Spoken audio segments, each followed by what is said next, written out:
개인 대 개인 간 금융거래인 P2P 대출이 빠른 성장세를 보이면서 누적액 2조 원을 넘어섰습니다. 하지만 낯선 투자 방법이나 불확실한 정보로 손해를 보는 투자자들이 늘고 있는데요. 관련법이 없어서 감독 사각지대에 노출됐다는 지적입니다. 어떤 내용인지 한국금융연구원 이대기 연구위원과 함께 짚어보겠습니다. 먼저 P2P 대출이 정확히 어떤 건지 좀 설명해 주시겠습니까? 예, P2P 대출이라는 것은 피어 투 피어 이렇게 얘기하는데요. 네. 개인 간 대출 거래를 얘기합니다. 중간에 금융기관을 거치지 않고 서로 모르는 사람들끼리 온라인을 통해 돈을 빌리고 빌려주는 형식입니다. 이때 P2P 대출업체는 돈을 빌리려는 사람과 빌려주려는 사람을 온라인을 통해 연결해주는 역할을 하고요. P2P 대출에도 보면 일반 다른 대출과 마찬가지로 신용대출과 담보대출이 있습니다. 그렇군요. 근데 아무리 중간에 플랫폼이 있다고는 하지만 개인 대 개인이기 때문에 이렇게 돈을 빌리는 게 좀 위험하지 않을까 싶기도 한데요. 빠르게 성장하는 이유는 어디에 있다고 보십니까? 예, P2P 대출의 특성상 이 중개기관의 수수료가 상당히 낮은 편이고요. 그리고 소액 투자가 가능하다는 점에서 성장이 커졌는데 보통 은행들은 금융기관을 이용할 경우에 대출자와 투자자들 모두가 상당한 수수료를 내고 있다고 볼 수 있습니다. 네. 그런데 이제 금융기관이 안정성을 제공한다는 측면에서는 이 수수료를 내는 게 필요합니다만은 P2P 거래에서는 이러한 중개기관의 수수료가 빠지기 때문에 네. 대출자 입장에서는 훨씬 낮은, 그러니까 제2금융권에서 빌려야 할 때보다 더 싼 금액의 금리에 돈을 빌릴 수가 있고, 투자자 입장에서는 은행 예금보다 높은 수익률을 얻을 수 있습니다. 네. 더불어서 이제 P2P 대출은 소액 투자가 가능하다고 말씀드렸는데요. 10,000원 혹은 몇십만 원부터 몇천만 원까지 본인의 형편에 맞게 투자를 할 수 있기 때문에 이 투자 대상 또는 투자자가 직접 고를 수 있어서 이 젊은 층을 포함해서 많은 계층으로부터 좋은 평을 받고 있습니다. 네, 요즘 시중은행 금리가 너무 낮아서요. 네. P2P는 수익률이 어느 정도 되나요? 이게 좀 상대적으로 안전한 장치가 되어 있는 상품들은 한 6%에서 10% 정도 되고요. 그리고 좀 더 위험을 있는 상품들은 10% 이상, 또 20%까지도 가는 경우가 많이 있습니다. 그리고 보통 예금 금리는 요즘에 한 2%에서 3% 받기 힘든 면에 비하면 그렇죠. 상당히 높은 금리라고 볼 수 있죠. 네. 근데 수익률이 높다는 건 원금을 손해볼 수 있는 확률도 높다는 얘기가 아닐까 싶은데, 요즘 연체율이 많아졌다고 합니다. 어느 정도입니까? 예, 사실 이 부분이 조금 문제인데요. 네. 30일 이상 연체 대출 비중을 연체율이라고 하는데요. 이 연체율이 2016년 말에 1.24%였는데 올해 1월에 7.96%로 1년 만에 6배가량 증가했습니다. 또 90일 이상 상환이 연체된 비율을 부실률이라고 하는데 네. 2017년 1월에 부실률이 0.54%에서 올해 2월까지 3.75%로 거의 7배 가까이 높아졌습니다. 특히 업체 10곳 중 한 곳은 연체율 및 부실률을 공개하지 않는 데도 있습니다. 네. 이런 경우 아주 투자 위험이 크니까 조심하게 접근해야 될 것입니다. 그렇습니다. 근데 부실 문제가 신용대출보다 이 담보대출에서 더 많이 나타나고 있다는데 왜 그럴까요? P2P 대출에서 이제 부실률이 높게 나타나는 부분은 주로 부동산 PF 상품입니다. 프로젝트 파이낸싱이라고 부르는데요. 이건 일종의 이제 건축 자금이 대출의 일종인데 토지를 담보로 삼아서 아직 완공되지 않은 그런 건물들인데 앞으로 들어설 건축물의 사업성을 보고 투자하는 부분입니다. 네.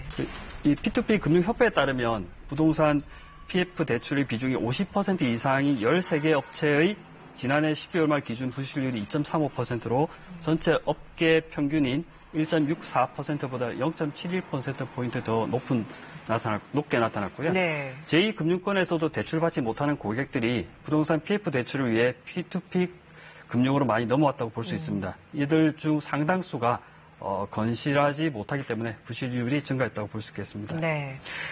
작년에 제가 직접 이제 P2P 대출을 해본 적이 있습니다. 그때 해봤을 때 당시에 3개월 동안 필요한 단기 자금 대출이었는데 부동산 담보 대출이었습니다. 여기처럼 PF 대출과 비슷한 거였는데 네. 연간 수익률을 15% 정도 제시를 했었거든요. 상당히 높습니다. 네, 상당히 높죠. 그래서 어떤 안전장치가 좀 많이 돼 있는 편이라서 그걸 저는 조금 그래도 볼 수 있어가지고 투자를 했는데 결국 보면 3개월 만기가 지나도 갚지를 못하고 연체가 한 2, 3개월 지나갔습니다. 네. 근데 그걸 어떻게 해결하냐면은 그 다음에 다른 투자자를 또 모집합니다.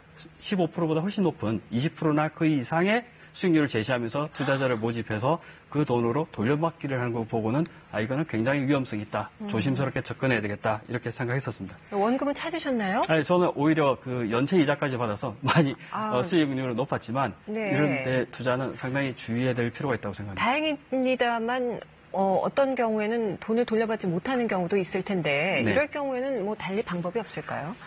이거는 그냥 손실의 위험을 가지고 투자자가 직접 하는 거기 때문에 이 귀책 사유는 투자자겠습니다. 그래서 돌려받을 수 있는 방법은 없고요. 네. 대신에 이제 이 P2P P2P 업체에 대해서 정말 이제 가이드라인을 정해서 그 투자자를 보호하기 위한 조치들을 많이 취하고 있는 편입니다. 네. 특히 이제 투자자에 대해서 대출 중개업체 한 곳에 2천만 원까지 정도만 투자 한도를 설정하고 있고 네. 부동산 PF 상품의 월별 공사 진행 상황이나 대출금 사용 내역, 자기 자본 투자 비율 이런 것들을 공시하게 하고 네. 대출자가 같은 플랫폼에서 여러 건 대출을 받으면 모든 대출 현황을 공시해야 하는 그런 조건을 만들고 있습니다.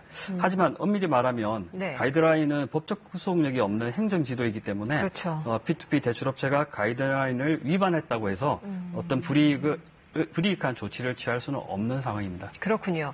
이제 P2P 대출이 대부업으로 분류가 돼 있는데 이 대부업으로 분류되면 어떤 문제가 구체적으로 생기나요? 이게 P2P 업체들 입장에서는 대부업으로 묶여서 굉장히 제약을 많이 받는 편이고요. 네. 뭐 투자 한도라든지 여러 가지 면에서 또 제약을 받고 있고 투자자 입장에서는 소득 자체가 불로소득으로 잡혀서 다른 투자에 비해서 소득세율이 27.5%입니다. 굉장히 높다고 볼 수 있고요.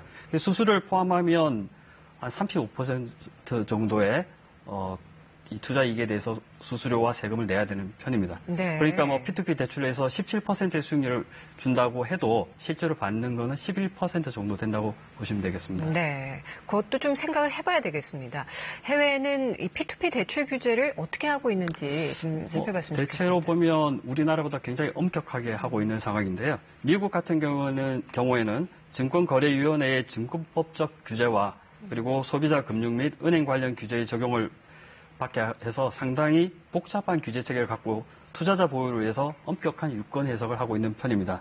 그리고 독일의 경우에는 기존의 금융 규제 체계 속에서 P2P 대출을 규율하되 2015년에 소액 투자자 보호법을 제정해서 규범 체계를 설립해 나가고 있고요. 우리나라에서도 보면 앞으로는 해외 사례들을 참고해서 현재의 그 가이드라인을 더욱 구체화하고 투자업체 선정과 수익률 제시 등과 관련해서 P2P 업체의 도덕적 해이를 막아야 되고 또 한편으로는 좀 더 명확하고 투명한 정보 제공을 의무화하는 법적 제도화가 필요하다고 봅니다. 네, 뭐 이외에도 우리나라에 적용할 수 있는 다른 보완책 같은 건 없을까요? 이게 주로 사고가 어디서 나냐면은 네. 이 P2P 플랫폼을 운영하는 곳이나 이 업체들에서 납니다. 대출 상품이나 이런 위험성이 있는 대출 상품에 관해서는 투자자들이 본인이 보고 판단해야 되지만 네. 이걸 운영할 때 좀 안 좋은 상품인데도 불구하고 그걸 좋은 것처럼 포장할 수도 있거든요.